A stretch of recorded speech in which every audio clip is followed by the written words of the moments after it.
Again thank you to अक्षवर्धन पाठक जो मेरे साथ अभी भी बैठा है, मेरी वीडियो बनाने में मदद कर रहा है। थैंक यू अक्ष। एंड मैं आगे बढ़ाता हूँ, पार्ट 2 में आपका स्वागत है भाई। प्लांट सेल और एनिमल सेल में अब डिफरेंस क्या क्या आ गया। तो पहला पॉइंट है cell wall present. Plant cell में सेल वॉल प्रेजेंट होती है और एनिमल सेल में सेल वॉल एब्सेंट होती है। अब मैं आगे आपको बताऊंगा आने वाले वीडियो में कि सेल वॉल होती क्या है विद डायग्राम। बाकी पहला पॉइंट था cell wall present, cell wall absent. Plastids present, plastid absent. सीधी सी बात है, प्लांट में ये सब चीजें प्रेजेंट आ रही हैं अभी तक। प्लास्टिड्स क्या होते हैं बेटा, जैसे प्लांट में अपन ने देखा है कि प्लांट के पास ग्रीन कलर होता है तो वो प्रोवाइड करवाता है उसको प्लास्टिड्स, ठीक है ना। प्लांट को ग्रीन कलर प्रोवाइड कौन करवाता है, प्लास्टिड्स।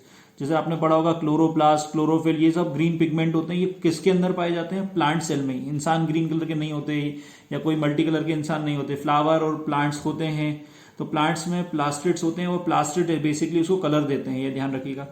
प्लांट सेल्स में लार्ज सेंट्रल वैक्यूल होता है। आगे वाले टॉपिक में पढ़ेंगे अपन कि वैक्यूल क्या होता है।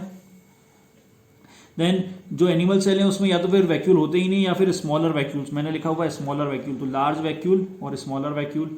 Then nucleus is periphery, nucleus at periphery. Periphery का मतलब होता है बाउंड्री, पेरीफेरी का मतलब होता है बाउंड्री। तो इसका जो न्यूक्लियस होता है प्लांट सेल्स का, वो न्यूक्लियस पेरीफेरी पे होता है और इसका जो न्यूक्लियस होता है वो सेंटर में होता है, वेल डिफाइंड न्यूक्लियस होता है। देन न्यूक्लियस क्या होता है, अब अपन टॉपिक पे जाते हैं। न्यूक्लियस तो स्ट्रक्चर के बारे में बात करते हैं पहले। तो डबल मेम्ब्रेन होता है और न्यूक्लियोप्लाज्म होता है, ठीक है। डबल मेम्ब्रेन और इसके अंदर जो लिक्विड होता है वो होता है न्यूक्लियोप्लाज्म। लिक्विड इनसाइड न्यूक्लियस बोलेंगे, जो लिक्विड होता है उसको क्या बोला गया है। अब फंक्शंस क्या क्या है, क्या क्या काम करता है ये, तो भैया क्या लिखा है आपने, control centre of the cell. ये क्या होता है, control centre of the cell. ये सेल को कंट्रोल करते हैं। इसी पर्पज से इसको ब्रेन ऑफ द सेल भी बोला जाता है। ये फिलअप में बहुत इंपॉर्टेंट है कि dash are called brain of the cell. तो सेल का ब्रेन कौन है, न्यूक्लियस। क्यों है, क्योंकि ये कंट्रोल सेंटर है। दो टाइप के क्वेश्चन बन सकते हैं, dash is called the brain of the cell और क्यों, वाई। तो वाई का आंसर हो जाएगा it is the control centre of the cell. Then next आते हैं अपन आगे। अब न्यूक्लियस स्टोर हेरिडेटरी इंफॉर्मेशन, जिसके में लिखा है डीएनए। मैंने आपसे पूछा था कि डीएनए का फुल फॉर्म क्या होता है और लास्ट अपन ने पढ़ा था क्रोमोसोम्स जो होते हैं वो न्यूक्लियस के अंदर होते हैं पिछले वीडियो में। जिसने पिछला वीडियो नहीं देखा है वो देख के पता कर सकता है कि जो डीएनए होता है वो न्यूक्लियस के अंदर होता है और एक्चुअली में क्रोमोसोम होता है न्यूक्लियस के अंदर, उस क्रोमोसोम के अंदर होता है DNA. Make RNA and protein, अब ये क्या करता है, अपना आरएनए और प्रोटीन खुद बनाता है, ठीक है। क्यों बना पाता है, क्योंकि इसके अंदर राइबोसोम्स होता है, न्यूक्लियस के पास राइबोसोम होता है, ठीक है। अब आप याद रखना भैया क्रोमोसोम्स क्या होते हैं, तो क्रोमोसोम होते हैं न्यूक्लियस के अंदर थ्रेड लाइक स्ट्रक्चर, उनको बोला गया है क्रोमोसोम्स। न्यूक्लियस के अंदर थ्रेड लाइक स्ट्रक्चर, उनको बोला गया है क्रोमोसोम्स। अब यहां मैंने आपको डीएनए और आरएनए का फुल फॉर्म लिख के दे दिया। डीएनए का फुल फॉर्म है डीऑक्सी राइबो न्यूक्लिक एसिड, लिख लीजिए आप लोग deoxy ribo nucleic acid.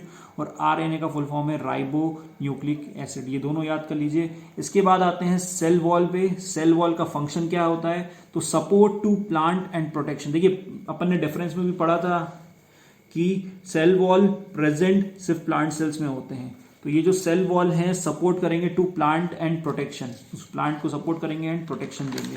Then और क्या करते हैं, स्ट्रक्चर क्या होता है भैया, लाइज आउटसाइड द, देखिए स्ट्रक्चर क्या होता है, lies outside the cell membrane, cell membrane के बाहर होगा। Found in the plant algae fungi and many bacteria. ये कहाँ पाया जाता है भैया, plant algae fungi and bacteria सब जगह पाया जाता है। देखिए फिर से लिखा हुआ है not found in animal cell. तो भैया आपको पता होना चाहिए कि एनिमल सेल में आपका सेल वॉल नहीं होता है। नेक्स्ट हेडिंग है प्लाज्मा मेम्ब्रेन। प्लाज्मा मेम्ब्रेन एक तरह की जो आउटर लेयर होती है सेल की, उसको बोला गया है plasma membrane.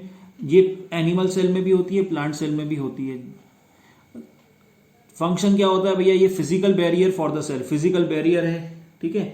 Separate internal and external environment, internal और एक्सटर्नल एनवायरनमेंट को अलग अलग करना की कोशिश करता है। सिलेक्टिव परमेबिलिटी, परमेबिलिटी क्या होती है बेटा, किसी चीज को एक जगह से दूसरी जगह आने जाने की परमिशन देना एक तरह से।